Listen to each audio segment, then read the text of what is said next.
na sana pinagmasdan ang iyong ganda, at hindi na rin pinansin pa bawat ngiti may gayuma.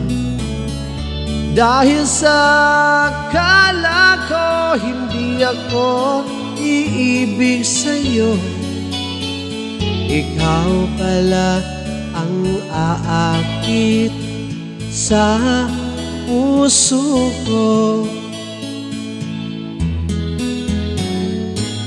Kaya ngayon'y laging gulong-gulo ang puso at isipan, araw-gabi